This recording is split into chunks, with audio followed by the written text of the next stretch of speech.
Hello and welcome to Random Act of Kindness. Check it out, you made it. How's it going? Now our purpose is simple. We're here to help new players and I've decided we're going to have a motto. So the motto is, the guild provides. Basically what we do is we craft sets for different roles for new players who can't craft them themselves because it takes forever and a fucking day to learn all the traits that you need to be able to craft specific sets, and the ones that we've got in the Guildhall are pretty decent. Now we're on the PCEU server, so if you're not on that server then sorry, we can't help you, but if you're watching this and you didn't skip ahead to the part where it just shows you how the game works, then please consider starting a guild like this yourself on your server. Now in this video we're going to show you how the game works, we're going to show you what the guild has to offer, and if you're new to the guild and you haven't done so already, please do read the guild information. There is also a link to our Discord in the guild info. Now we help you and we hope that you'll help us. If you have any materials, recipes or motifs that you don't need, please deposit them into the guild bank so that we can use them to help other players. Now just a quick helpful thing, if you want to chat to the guild itself, just type /G1, G2, up to G5 depending on what place the guild is in your list of guilds. So, let's get on with it. Firstly, we have the precursor. Okay, so it's not the best or highest level of the training dummies that you can use, but we've got him there and you can beat the ever-loving fuck out of him as many times as you want, and you can do so and get a DPS score, so you can track your progress and your damage improvements, you can test skills and so on. We also have a transmute station, so if you don't have Clockwork City, don't worry, now you've got something to spend those transmute crystals on. This thing was expensive. Now a transmute station can be used to transmute any piece of equipment from the trait that it is into any trait that you have already researched at the cost of 50 transmute crystals, so save those things up. So inside the house you'll notice there's a nice place to sit around the fire and chat. I did not buy that from the Crown Store. There are ways around that and I'll show you how to craft it. If you want anything in here I'll show you where to get it or help you craft it. You'll probably have to provide the materials though. Anyway, out in the balcony we have got our crafting area. We've got the Stam DPS corner here, Hundings and Night Mother. We've got your enchanting and alchemy stations, Orgnum Scales and Shadowdoor's Curse for tank, outfit station, cooking fire, and then you've got Julianos and Magnus for your mage corner. Now these stations of course work like any other normal station, only you can craft set gear as well. Now you craft the first 5 pieces on the left station, so in this case Hunding's Rage medium, and then you craft the final 2 armor pieces on the second station, and then the weapons will be the same set as the final 2 armor pieces. Now I've made it even easier for you for those of you who want to craft for new players, which I'm hoping that all of you will max your crafting skills and start reaching out to new players and offering them free gear. Just make sure that they're actually new players first, but the easiest way to spot a new player is quite simple: low level shit gear. 90% of the time they're gonna be new. Now all you have to do to become one of our guild crafters is research enough traits for each item that you wish to craft for each set. Please focus first of all on training and divines, because they are the traits that people use the most. Training for anybody below CP 160, and almost always divines and sometimes Nirnhoned for the people above CP 160. Now as you can see, we've also got the corresponding jewellery stations for each of the sets, though at CP 160 you're going to have to provide your own materials, and you might have to do so for jewellery as well. Now we have a guild store that you can access from any banker. However, we will never have a guild trader out in the world because I believe that promotes greed. So guild members and guild members only can come to the guild store, select the correct guild, and buy CP160 intricate items, for example. These items, when deconstructed, which you can do so at any level, you can get a lot of skill line EXP for that. So if you're maxing your crafting skills, then the guild store is the place to come and get the stuff you need. It's cheaper than most guild stores, but not so much so that the items are worth flipping. But there's stuff in there that only the guild can access, so feel free to take a look. And when you've maxed your crafting skills and you no longer need the CP160 intricates to deconstruct, that you'll gather from all over, they just drop like nobody's business. Feel free to sell those in the guild store. Please set the price to 110 gold. If you want to be a high-end trader, then just ask someone in the guild. We'll add you to a trading guild. I've got a couple myself, and you can have up to 5 guilds at any time. Now, you can add players to the guild by tapping G, selecting the correct guild. That's us.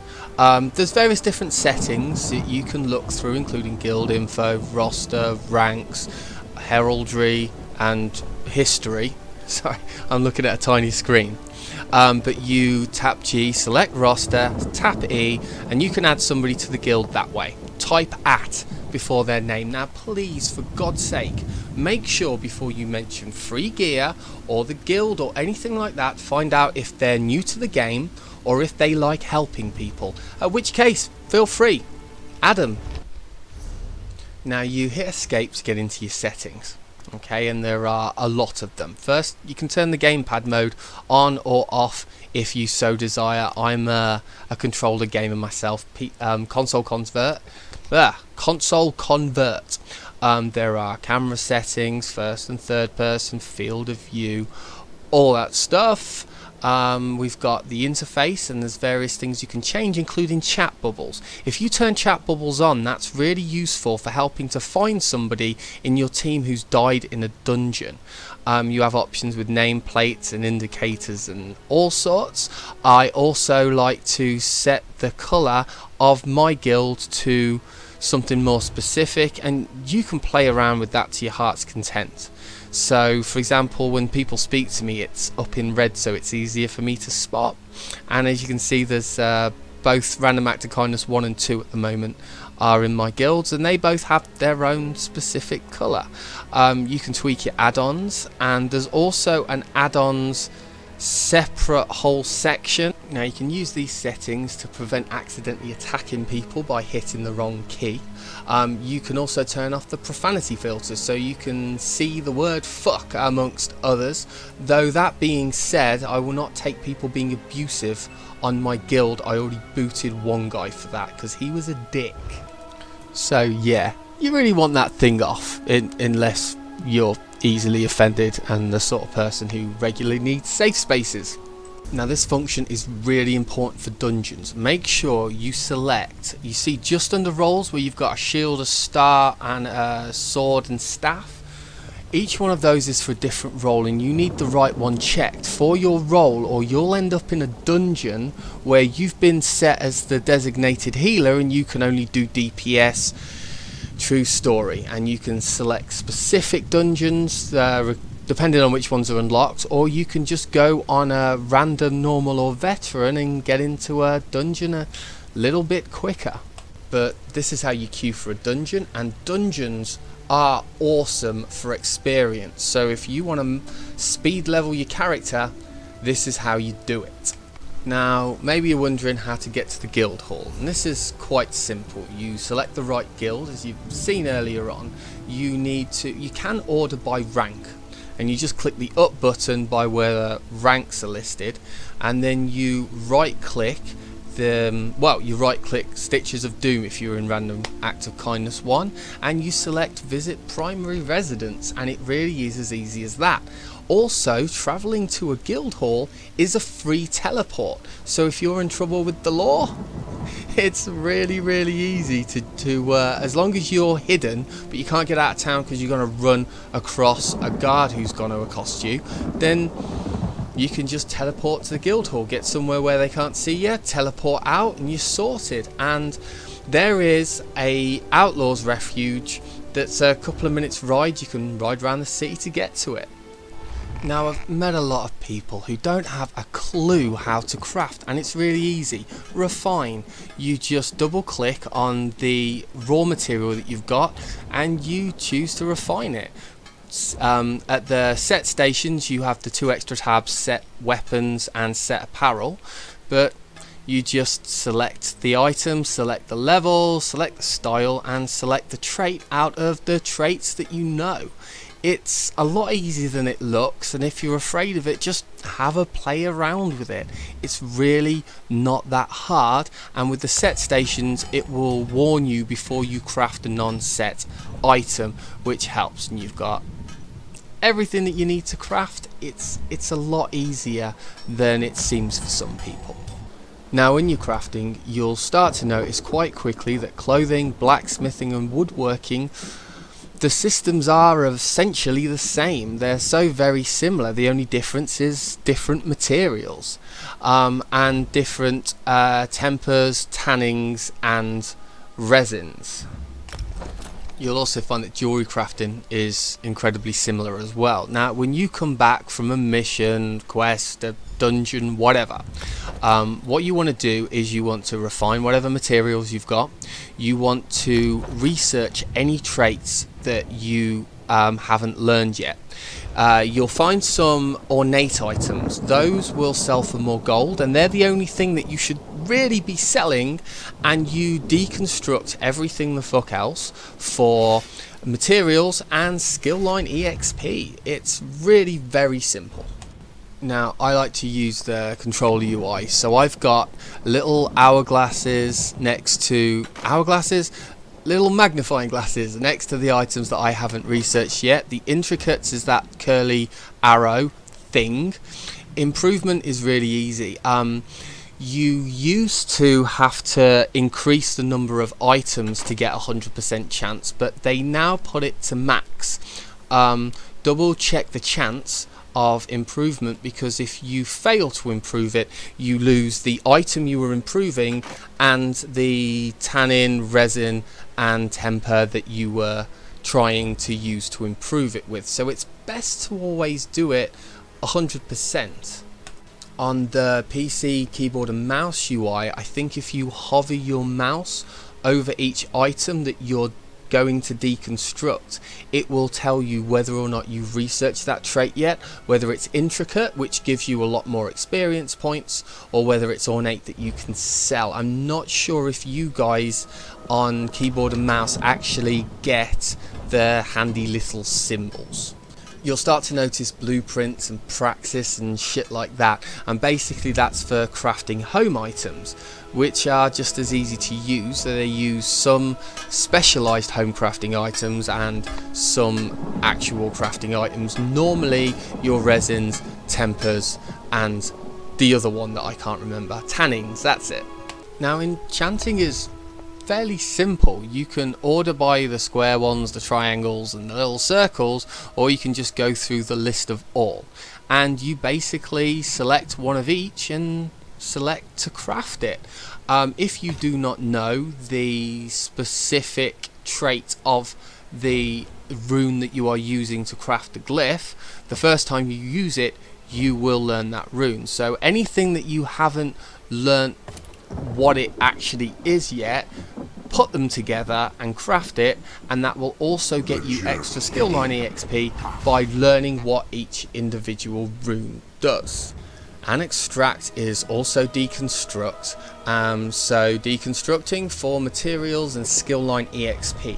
The best skill line EXP comes from deconstructing glyphs made by other players. So find yourself a glyph buddy, find somebody about your level, craft each other useless runes out of your useless glyphs and send them to each other to deconstruct, and it's almost the only way of maxing your enchanting without going insane from how long it takes. Provisioning is also very easy. Just select the item and select to have it crafted. You'll have to use the recipes that you find around the world, but once you have consumed a recipe, you will know it and be able to craft it as long as you have the ingredients. So keep an eye out for barrels and crates for the specific ingredients that you need for the specific food or drink that you want to make. White meat is kind of scarce until you know where to find it. Guars. Kill guars, and I think there are some, no, there's not pigs about, but you can also steal it too. Now, jewellery crafting is a little bit of a bitch. Firstly, people seem to cherry pick the nodes for the jewellery materials without realising that they alternate on the node with metal crafting with the ores. So if you're farming for jewellery, find a place with a lot of ore nodes and just keep farming them over and over again, and every now and then they will regenerate as jewellery nodes. The people who go around just cherry picking jewellery nodes are arseholes and should be punched in the face. Now, the thing that makes jewellery crafting such a pain in the arse is because it's really difficult to get the platings, the improvement materials that you need. And the reason for that is because they have this stupid fucking grain system. And so you get grains about as frequently as you would get a normal temper, resin or tannin. Now, do your best not to walk past resource nodes. They're really fucking useful. Okay, so here I've got, well, you'll see in a second, but I've basically gathered a huge bunch of metal ore, and just watch how many tempers, resins, and various different trait items that I get just for this. And those tempering alloys, the yellow ones, they're pretty fucking rare. So you just collect a lot and refine a lot, and you will find that you don't lack for the things that you need when you get to CP 160 and you want to absolutely max all your armor and gold it and get the best stuff that you can get, because we will provide you gear, but you can improve it yourself because it just eats up these materials, and we need them for crafting housing items and all kinds of stuff. Now, if you're wondering why I've got so much stuff from refining and you don't, it's because I've maxed my skills and I've got the perks. So I really recommend reading through the various different skill line perks, because you will find stuff that is really useful. Okay, now solvent proficiency helps you craft potions of higher levels. Keen eye. Keen eye's pretty genius. See, when you have the keen eye perk on that particular skill tree, the material that you're looking for, well, it glows in the fucking dark. Makes it a damn sight easier to spot the item that you want before somebody else does, right? You can make any potion you use last longer, you can make more potions, you can use 3 items instead of 2, and you can remove negative effects. And you've got the same on blacksmith, including a hireling, which gives you stuff every day, including gold sometimes. You can research more things, you can extract more tempers, which is how I was able to do that earlier. And you can use less tempers when improving items, so you really want to have a look through and a read of all these. There are loads and they're very useful, so when you've got the skill points to spare them on your crafting.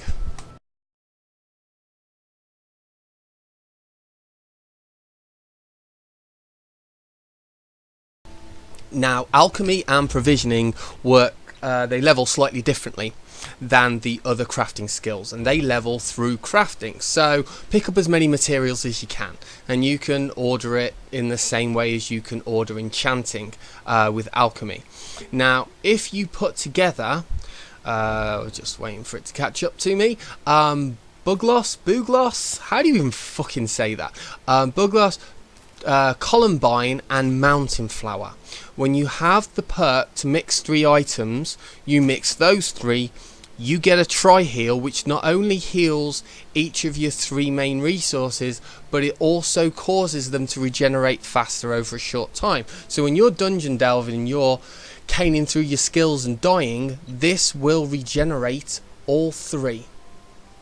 So keep an eye out for these 3 main reagents, because you will be crafting a lot of them. Okay, so a lot of gamers, especially new gamers, find this system confusing, and I say, oh yeah, there's a dye station there, it's okay to be a noob, but you don't have to look like one. And then they go, oh, I don't have the gold to do it.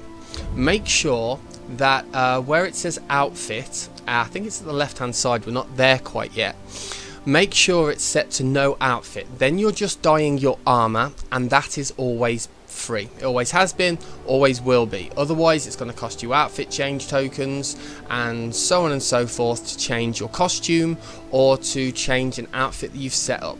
And you can watch videos on how to dye outfits and costumes and so on, but just set it to no outfit selected, like I was just there. And please remember to apply changes before you exit out of it. Now you want to do your daily crafting writs every day, but first you need to see Milleneth in the Fighters Guild, and Daniel Telano in the Mages Guild, and the purple fucking Alanor who looks like a numpty. You'll be able to pick these dailies up from the Consumables Crafting Writs board and the Equipment Crafting Writs board. You can do those on multiple characters as well. Now you can pick these up and turn these in at cities all over Tamriel. And what you see on the screen, as well as a little reward box and some gold, you also see inspiration. That is skill line EXP, which is incredibly helpful for leveling your skills. As for the gold, newer players get about 3,000 gold just for completing all of these, which is really helpful when you're hurting for gold and you're a little noob.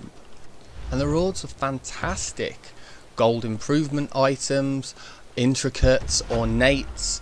You've also got sealed master writs at maximum crafting level, purple food crafting items, purple recipes, the list goes on. Now you'll also see survey reports. We'll get to those in a minute. They're pretty damn useful, and I had been throwing them away for ages and then realised that I'd been a fucking idiot.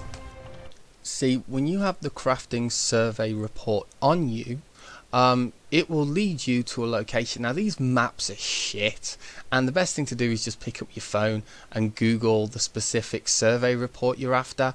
But these nodes are really rich in materials, and you hit one blacksmith node, for example, you come out with over 100 raw blacksmith materials, which you can then refine and hopefully get even more gold improvement materials and so on and so forth. I can't believe I've been trashing them.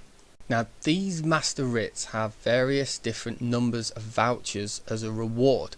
And a little tip, make damn sure you can definitely complete the writ before you start it, because you can't take a second one in its place, and if you abandon it, it's lost, as are the vouchers that you would have been rewarded. Writ vouchers are the most valuable currency in the game. Of course the question is, what are they for? What do I do with them? Where do I spend them? I don't see anybody asking for writs for anything in the game. Mastercraft mediators. So you've got your usual random shit, but here just take a look at what he's selling. Crafting stations that you can put in your houses, including a transmute station, rare motifs. There's also rare trait materials, including the jewelry trait for Swift, which is handy, and these are tunables. You can make special set stations, and the research scrolls are for cutting down research time, as well as the jewelry stations on her, the chests for your houses. The list goes on. It's kind of awesome. Okay, next is the Undaunted Enclaves. Now at level 45 you will get an invitation to the Undaunted Enclave. You can pick up these daily quests and they'll send you to complete a specific dungeon. When you complete the dungeon, turn in the chest, and I'm not going to steal that, you get to use these chests, and they give you the shoulder pieces for your 2-piece monster helm set. You get 2 keys if you do it on veteran, and the monster helm drops from a specific veteran level dungeon. You'll find an Undaunted Enclave and a Mastercraft Mediator in Wayrest, Stormhaven and Eldenroot. That's the capital city of each alliance. Now, Monster Helm sets are a real pain in the ass to get the set that you want, so at level 45 you want to do your Undaunted pledges every day, and you want to do them on veteran level if you can for the extra keys. You want to save those keys for CP 160, which is the maximum level gear that you can get. You also want to go onto Google and search Monster Helm sets and make a list of all the sets that you would like to have. Then you want to figure out which of the 3 chests has a piece from the most sets that you want. When you hit CP 160, you want to spend all your keys in that chest to maximize your chance of getting the specific piece of the specific weight that you want. Then when you have a shoulder piece that you're happy with, you go to the appropriate veteran level dungeon, tell the guys at the beginning of the dungeon that you're after a specific headpiece, and then go get it. If the guys in your group aren't absolute dicks, then they'll most likely just give you the piece because they probably already have it or don't need it. I've spent 3 keys and got 2 pieces I wanted, and I've spent 30 keys and I've got no pieces that I've wanted. And now, guild traders. Guild traders are everywhere. Guilds of players who sell the shit that they don't want or they want to make a lot of money on, and these guys, sometimes you can find exactly what you want for not very much, but most of the time these guys are fucking extortionate. You can find pretty much everything you want though. You've just got to find the right trader with the right cost, and there's a way to do that. Introducing Tamriel Trade Center. When you want something, pick up your phone and search Tamriel Trade Center. Now, for God's sake, whatever you do, make sure you pick the right server and the right platform. You can put anything in the search bar. Be warned though, the cheapest items might be sold by the time you've got to them, so look at how long the listing has been up. Now let's talk about crowns. Buying crowns is more expensive than buying a month of ESO Plus. So if you want 1500 crowns, you're better off spending 9 quid on ESO Plus for a month than spending 10 quid on 1500 crowns. The sneaky buggers at Zenimax did this on purpose, so that you would be inclined to stay on ESO Plus for the craft bag, and they're hoping that maybe you'll forget to cancel. So cancel straight away. You can do it through your account settings in Steam if you're on Steam. ESO Plus is great for the craft bag. I mean, it's really good, and you can get it all the DLC, and it encourages you to just keep subscribing all the time and spending all the crowns that you get. And this games as a service bullshit, personally, that shit needs to die, just like Fallout 76 needs to fucking die. Crowns are like Creation Club credits. The idea of that currency is to separate you from understanding the actual cost of what you were spending, so be careful. Now on to Outlaws Refuges. Outlaws Refuges are great. There is an Outlaws Refuge in every major city in every single zone. There is an entrance on the inside of the city and one on the outside of the city, and the outside one keeps you away from guards. So if you've got a bounty and you've got a lot of stolen stuff that you don't want to get confiscated from you, then come to the outside exit and get in that way. Inside you'll find merchant, a moneylender, which is a banker, a fence, a bequeather from the Dark Brotherhood if you have that perk, and somebody from the Thieves Guild as well if you haven't started that quest line yet. But often they're interestingly dark but also beautiful, so I really recommend checking them out. You'll also find lore books that you won't be able to find anywhere else, so take the time to check them out when you get to a new city. The fence will of course buy all your stolen items. You can launder things, so you can remove the stolen status from them so that if you want to keep them. And of course you can sell your stolen shit. blue items sell for 40, green items sell for 100, blue for 250, and purple for 1500. The gold stolen items you take to the Thieves Guild and add to their Thieves Guild collection thing. Keep an eye out for that icon on your map. Also, look out for pack merchants. They can upgrade your bank space for gold. Yay! I mean, yay! Keep an eye out for these furnishers and achievement mediators and stuff like that. They sell unique items that you can only get through completing specific quests and getting certain achievements, and other ones, they sell things like boxes and planks that you can't actually craft yourself. That's where I get the wood for the fireplace I'm going to show you how to build later. Save your crowns and your gold. But watch out for these guys, you might find something that you want. A lot of it's house stuff, but not all of it. And next port of call is probably going to save you about 700 crowns. Because now it's respec shrines, which is harder to say than you'd think. With X amount of money, depending on your level and the number of skill points and stuff you have, you can respec your skills and attributes to completely respec your character for gold and not waste crowns. There's one in every main city, and if you can't find it, just Google respec shrines. You can also do the Pledge to Mara thing.